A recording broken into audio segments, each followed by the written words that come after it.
భక్తులందరికీ నమస్కారం అండి. దేవి అనుగ్రహం ఛానల్కి స్వాగతం. ఆ దేవి యొక్క ఆశీస్సులు అందరిపై ఉండాలి అని చెప్పి మనస్ఫూర్తిగా కోరుకుంటూ ఈరోజు జ్యేష్ఠ మాసపు శుక్రవారం. ఈ శుక్రవారం రోజున సంతోషి మాత వ్రత కథను పూర్తిగా విందాం.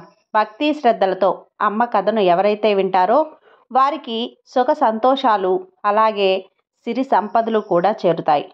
పూర్వం ఒకరోజు సర్వశాస్త్రాలు చదివిన వేదాలలో దిట్టైనటువంటి పురాణ కథలన్నీ తెలిసినటువంటి సూత మహర్షుల వారు సౌనకాది మహాముల దగ్గరికి వెళ్ళినప్పుడు వారికి సకల మర్యాదలు చేశాక ఈ విధంగా అడిగారు.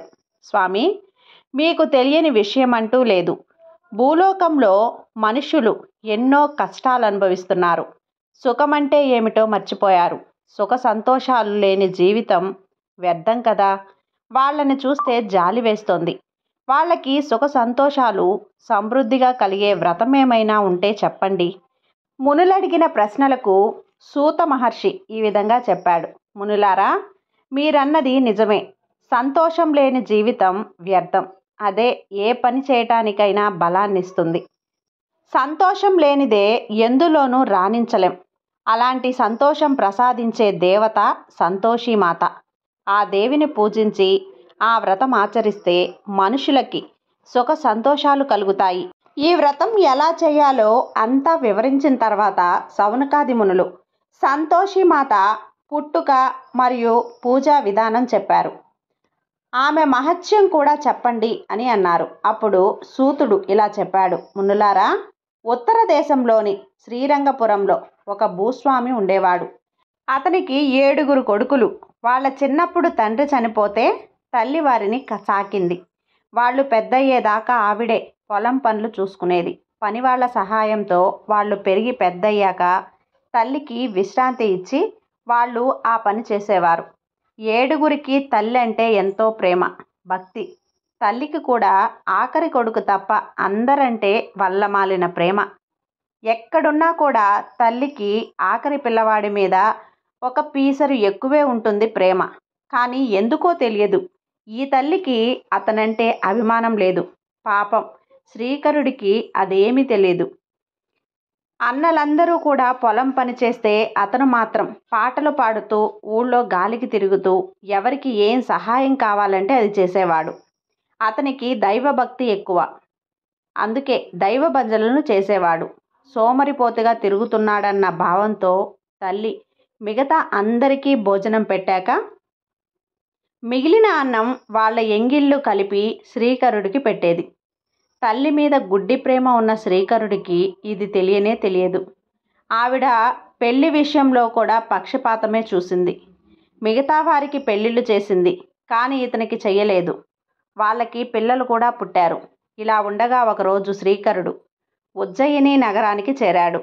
అక్కడ సంతోషి మాతాదేవికి పెద్ద గుడి ఉంది. అక్కడ ప్రతి ఏడాది ఉత్సవాలు జరుగుతూ ఉంటాయి. శ్రీకరుడు ఆ ఉత్సవాలలో పాల్గొనడానికి వెళ్ళాడు. అక్కడ భక్తి పారవస్యంతో పాటలు పాడాడు.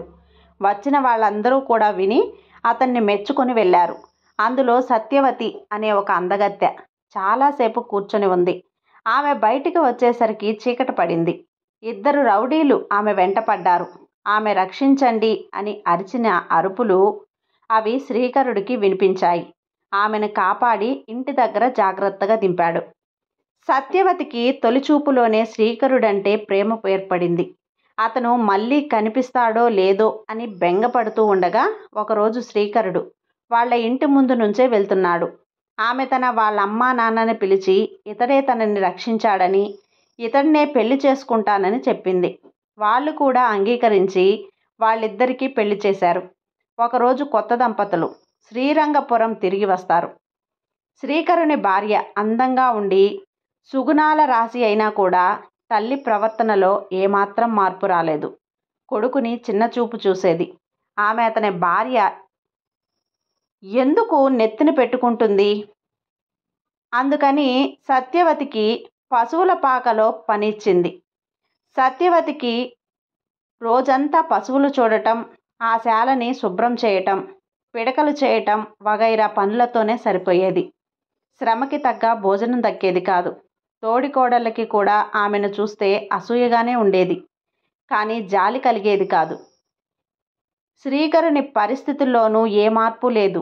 సత్యవతికి తనకి ఎంత అవమానం జరిగినా దిగమింగి ఊరుకునేదే కానీ పల్లెత్తు మాట అనేది కాదు. కానీ శ్రీకరుని విషయంలో తల్లి చూపించే వ్యత్యాసం మాత్రం సహించలేకపోయింది. పతియే ప్రత్యక్ష దైవం కదా.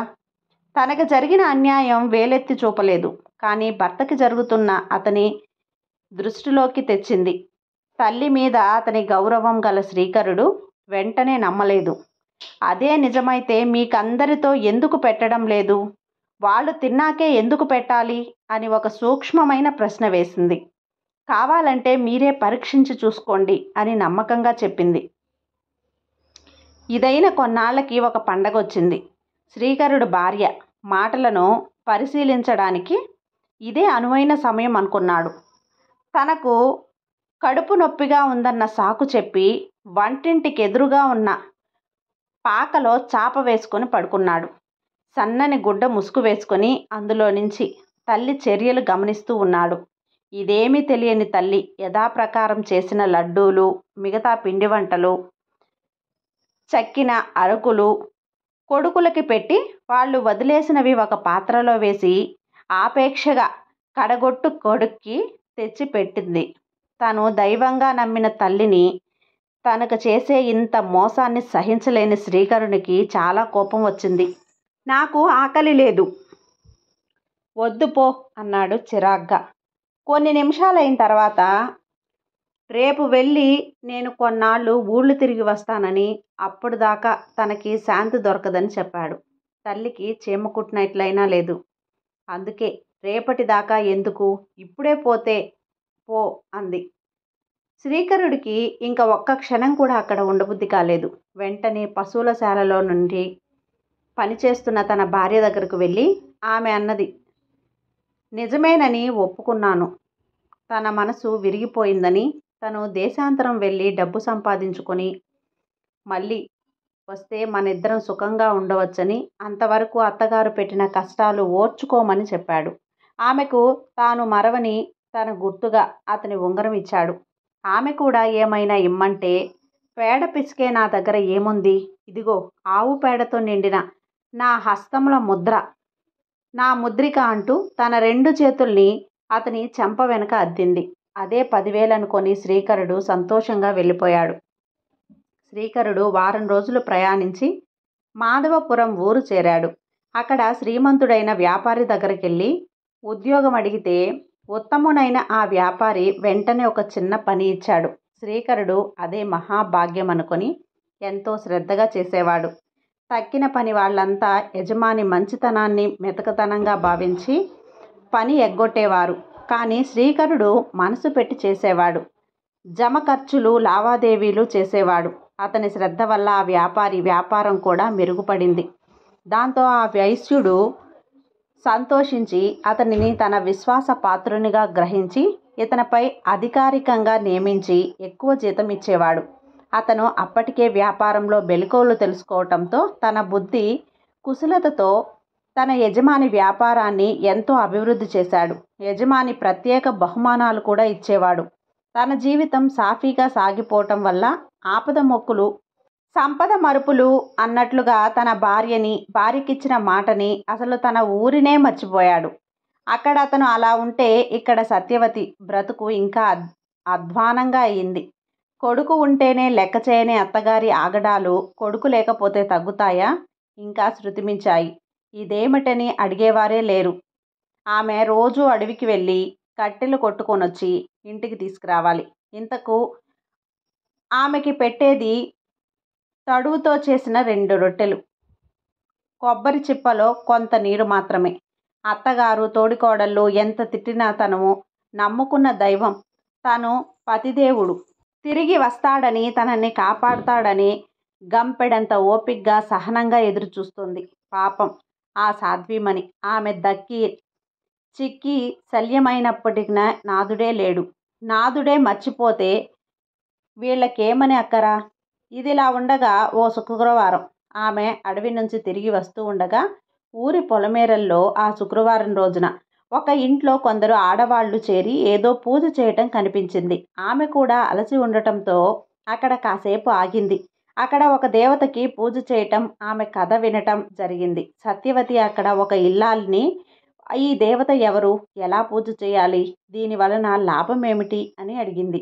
ఆమె ఆ దేవి సంతోషిమాత, ఈమె కోరిన కోరికలు సఫలం చేయు దేవత అని చెప్పి ఓపిగ్గా పూజా విధానం, ఉద్యాపన పద్ధతి వివరించింది. సత్యవతి కథని విని ప్రసాదం స్వీకరించి ఇంటికి వస్తూ తను కూడా తన భర్త రాకకై చెయ్యాలని మనసులో నిశ్చయించుకుంది. వారం రోజులు గిర్రున తిరిగి శుక్రవారం రానే వచ్చింది. సంతోషిమాత చేయాలన్నా పూజ చేయాలని సత్యవత అనుకోవటమే అనుకున్నది. కానీ మార్గమేమిటి, మింగ మెతుకులేదు, మీసాలకు సంపంగ నూనె అన్నట్లుగా తనకే గది లేదు. తనెక్కడ పూజ చేయగలదు? ఆ ఆలోచన వచ్చేసరికి దిగులుగా కూర్చుంది. కానీ దేవుని మీద అపారమైన భక్తి ఉంటే ఆ దేవుడే చూసుకుంటాడు. నారు పోసిన వాడు నీరు పోయడా అన్న మాటలు రుజువు చేస్తూ ఆ దేవియే ఒక వృద్ధురాలి రూపంలో వచ్చి కావలసిన దానికన్నా ఎక్కువే పూజా ద్రవ్యాలు ఇచ్చి సత్యవతి ఆనందానికి అవధులు లేవు. సాయంకాలం వరకు ఉపవాసం ఉండి పూజ చేసి కథ చెప్పుకొని మంగళహారతి ఇచ్చి ప్రసాదం తనకి కావలసిన వారికి పంచింది. తన భర్త త్వరలో తిరిగి రావాలని ప్రార్థించింది. 3వ శుక్రవారం పూజ కాగానే భర్త క్షేమ సమాచారాలు మోసుకొచ్చాడు ఒక అపరిచిత వ్యక్తి. ఇన్నాళ్ళు జాడ తెలియని భర్త గురించి వార్త వచ్చినట్లుంది. రావటం అంటే ఇదంతా దేవి అనుగ్రహం కారణమేగా. ఆమెకు దాంతో బాగా సంతోషించి రెట్టింపు ఉత్సాహంతో పూజ కొనసాగించింది. 7వ వారం పూజ అయిందో లేదో వ్యక్తి వచ్చి భర్త ఇచ్చాడని 200 ఇచ్చి మాయమయ్యాడు. సత్యవతికి ఆశ్చర్యం వేసింది, కానీ ఆనందం కలగలేదు. ఆమె కోరింది భర్త రాక గాని భర్త పంపిన డబ్బు కాదు కదా. దాంతో ఆమెకి నిరాశ, నిస్పృహలు కలిగాయి. పిచ్చిదానిలా అయ్యింది. ఆమెకి కలిగిన ధనప్రాప్తి చూస్తే అత్త కోడళ్ళు అసూయ కలిగింది. ఆమె సంతోషిమాతను ఈరోజు పరిపరి విధములా పూజించి భర్తను తొందరగా రప్పించమని ఆ రాత్రి సంతోషిమాత శ్రీకరుని కలలో కనిపించి అతనిని మెత్తగామించింది. నాయనా, నీవెక్కడ సుఖంగా ఉన్నావు? అక్కడ నీ భార్య పరిస్థితి ఎలా ఉందో కొంచెమైనా ఆలోచించావా? ఆమె నీ కోసం ఎంతో తపిస్తోంది. ఇప్పటికైనా వెంటనే బయలుదేరి వెళ్ళు. శ్రీకరుడు దేవి కలలో వచ్చి సందుకు చాలా సంతోషించాడు. అలాగే వెంటనే ఆగమేఘాల మీద ఇంటికి వెళ్ళాలని, తన ఉద్యోగ ధర్మం అడ్డొచ్చిందని యజమాని తన మీద బాధ్యత పెట్టి తీర్థయాత్రలకు వెళ్ళాడు. డబ్బు లావాదేవీల లాగానే ఉన్నాయి. అతను ఇవ్వాలనుకున్న బాకీలు, తమకు చెల్లించాల్సిన బాకీలు 2 ఉన్నాయి. దీనితో అదే చెప్పాడు దేవితో. దేవి, నాకు వెళ్ళాలనే ఉంది, కానీ మా యజమాని రాకుండా నేనెట్లా వెళ్ళను? ఈ లావాదేవీలు చూడకుండా వెళితే నమ్మక ద్రోహం చేసినట్లవుతుంది. అతడు రాగానే వెళ్తాను అని అన్నాడు. ఆజ్ఞ జారీ చేసిన దేవికి ఈ విషయం తెలియదా? సర్వత్రాలు కదా ఆమె. అందుకే మార్గానంతరం చూసింది. నీవేం సంకోచించకు. రేపు పొద్దున్నే లేచి స్నానం వగైరా చేసి నన్ను ధ్యానించి నా పటానికి నేతితో దీపం పెట్టి ఆ తర్వాత బయలుదేరు. ఆ దేవి చెప్పినట్లుగానే రావాల్సిన పైకం టకటకా వచ్చేసింది. తప్పకుండా చేసి దుకాణంలో కూర్చున్నాడు. అమ్మవారే మార్గం చూపక ఇక సందేహం ఎందుకు? శ్రీకరుడు పొద్దున్నే లేచి అమ్మవారు చెప్పిన పనులన్నీ తప్పకుండా చేసి అతను ఇవ్వాల్సింది ఇచ్చేశాడు. సాయంకాలం అయ్యేసరికి పనులన్నీ సునాయాసంగా అయిపోయాయి. ఇదంతా దేవి కృప కదా అనుకున్నాడు. యజమాని కొడుకులకి వ్యాపారం అప్పజెప్పి తన ఇంటి పరిస్థితి వివరించాడు. మర్నాడు పొద్దున్నే బయలుదేరాడు. తను న్యాయంగా సంపాదించిన డబ్బుతో తన ఊరికి కొన్నాళ్ళకి చేరాడు. పొలిమేర్లలోకి వచ్చేసరికి కట్టెల మోపుతో మోయలేక మోయుతున్న ఒక యువతి కనపడింది. ఆమె ఎవరో కాదు, అతని భార్యే. ఆమె చిక్కి శల్యమైపోయింది. అది చూసేసరికి అతని మనస్సు వికలమైంది. ఆమెకి కనపడకుండా ఇంటికి చేరుకున్నాడు. తల్లి లేని ప్రేమ కురిపించింది. సత్యవతి ఇంకాసేపటికి ఇంటికి వచ్చి, అత్త, కట్టెల మోపు తెచ్చాను, మీరిచ్చే ఆ 2 రూపాయలు, 2 తడుగులు రొట్టెలు, కొబ్బరి చిప్పలో నీళ్లు ఇవ్వండి, ఆకలిగా ఉంది అన్నది. నువ్వు వెళ్ళాక నీ మీద బెంగతో మీ ఆవిడ చిక్కిపోయిందన్న తల్లి మాటల్లో సత్యం ఎంత ఉందో గ్రహించాడు శ్రీకరుడు. తల్లికి కూడా దొంగలకు తేలికుట్టినట్లుంది. అమ్మా, నాకంతా అర్థమైంది. మీరింకా వేరు కాపురం పెడతాం అనేసి భార్యతో కలిసి ఆ ఊళ్ళోనే ఒక అద్దె ఇల్లు తీసుకొని ఉండసాగాడు. శ్రీకరుడు తిరిగి వచ్చిన 2 రోజుల్లోనే శుక్రవారం వచ్చింది. సత్యవతి సంతోషిమాత వ్రత ఉద్యాపన చేద్దామనుకుని అత్తగారిని, బావగారిని, తోడుకోడల్ని పిలిచింది. వాళ్ళ పిల్లలు భోజనాలు చేయాలని చెప్పింది. అసలే ఎవరికీ శ్రీకరుడంటే పడదు. అందులో వాళ్ళకన్నా ధనవంతుడయ్యాడు. దాంతో వాళ్ళు అసూయ ఎక్కువైపోయింది. వాళ్ళెవ్వరూ కూడా వెళ్లకుండా పిల్లల్ని మాత్రం పంపించారు. అది కూడా వీళ్ల మీద ప్రేమతో కాదు, వ్రతభంగం చేయమని కుటిల మార్గాలు చెప్పి పంపించారు. పిల్లలు కూడా అలాగే ప్రవర్తించారు. ఎన్ని మధుర పదార్థాలు వడ్డించినా మాకివి నచ్చవు, పులుపు కావాలి అన్నారు. సత్యవతి రూపు పెడతారని నచ్చజెప్పింది. వినట్లే. విని భోజనం చేసి మాకు కొంచెం చిల్లర కావాలన్నారు. చిల్లర ఇవ్వకూడదని తెలిసినా కూడా జాలిగుండిగల సత్యవతి కాదనలేక కొన్ని డబ్బులిచ్చింది. వారు వెంటనే దుకాణానికి వెళ్ళి చింతపండు కొనుక్కొచ్చి దేవి ఎదుట తిన్నారు. పాపం, పనిలో పడ్డ సత్యవతి ఇది గమనించలేదు. చెయ్యాల్సిన పని చేసి ఈ పిల్లలు ఇంటికి వెళ్ళిపోయారు. ముందే చెప్పినట్లుగా వ్రతభంగమైందో ఇక్కట్ల పాలు అవుదురుగాక అని చెప్పి నిజమని నిరూపిస్తూ రాజభటులు శ్రీకరుణ్ణి తీసుకుని పోవటానికి వచ్చారు.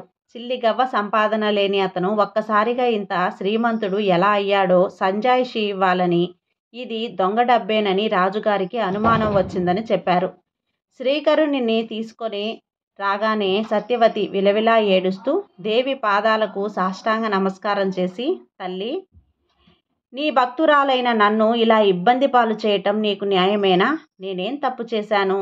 ఒకవేళ ఏదైనా తప్పు చేస్తే క్షమించి కరుణించు. నాకు నీవు తప్ప ఇంకెవ్వరూ దిక్కులేరు అని ప్రార్థించింది. అంతా దేవి కోపంగా, ఉద్యాపన భంగం చేశావు. నువ్వు బాలురకి చిల్లర ఇచ్చావు అంటే దక్షిణ ఇచ్చినట్లే కదా. వాళ్ళు చింతపండు తిన్నారు అంటే పులుపు తిన్నట్లే కదా.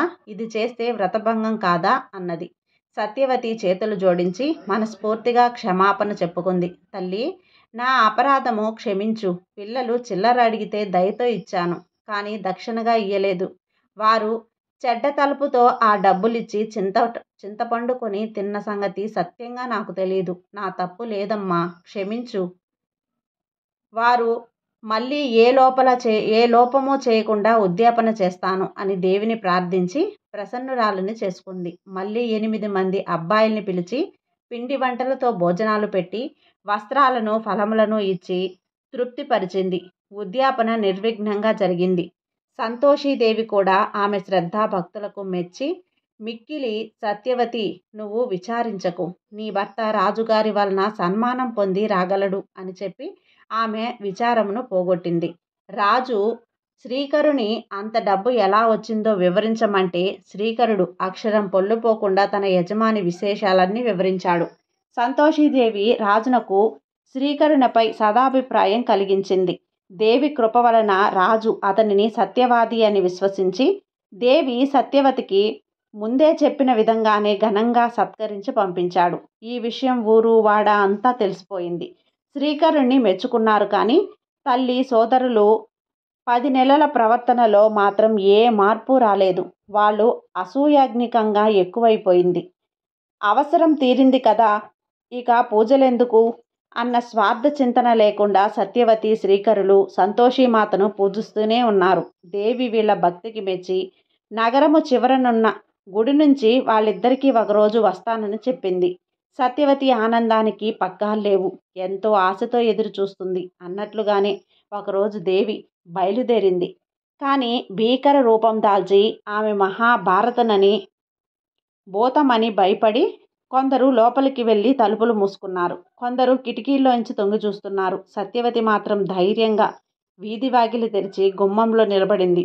సంతోషీమాత దగ్గరకు రాగానే కొంచెం కూడా బెదరకుండా దేవికి సాష్టాంగ నమస్కారం చేసి సాదరంగా లోపలికి తీసుకొని పోయి పూజా గృహంలో ఆసనం మీద కూర్చోబెట్టింది. వెంటనే దేవి ప్రసన్న రూపం దాల్చి సత్యవతిని ఆశ్చర్యపరిచింది. సత్యవతి ఆమెను పూజించి దీవెనలు పొందింది. దేవి అనుగ్రహంతో వాళ్ళకొక కొడుకు పుట్టాడు. వారు ఎంతో ఆనందించారు. కాలక్రమేణా సత్యవతి భక్తికి మెచ్చి దేవి ఆమెను అనుగ్రహించడం చూసిన ఆమె అత్తగారు, తోడికోడళ్ళు ఆమె మీద అసూయ ద్వేషాలు మాని ఆమెని, శ్రీకరుణ్ణి, వారి పుత్రుణ్ణి ఎంతో ప్రేమగా చూడసాగారు. సంతోషిమాత మహత్యం తెలుసుకున్న ఊరు ప్రజలందరూ కూడా ఆ దేవిని విధి ప్రకారం పూజించి సకల సౌఖ్యాలను పొందారు.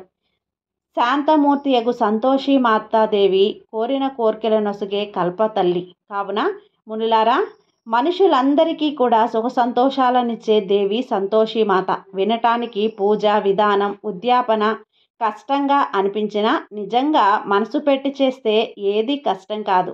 దైవ పూజ ఆషామాషిగా చేయకూడదు అన్న విషయం తెలుస్తుంది. అసలు దైవ పూజే కాదు, ఆ మాటకొస్తే ఏ పని కూడా ఏదో చేశాం లేదే అనిపించకుండా మనసారా కర్మ వాచ కరుణ చేయాలి. సంతోషిమాత వ్రతం చేస్తే అలా మనసారా వాచ కర్మన చేసే పద్ధతి అలవడి సుఖ సంతోషాలు కలుగుతాయి అని ముగించాడు సూత మహాముని. ఈ కథ మీకు నచ్చినట్లయితే లైక్ చేసి సబ్స్క్రైబ్ చేయండి ఫ్రెండ్స్. మరికొంతమంది భక్తులకు షేర్ చేయండి. సర్వే జన సుఖినో భవంతు. జై సంతోషిమాత.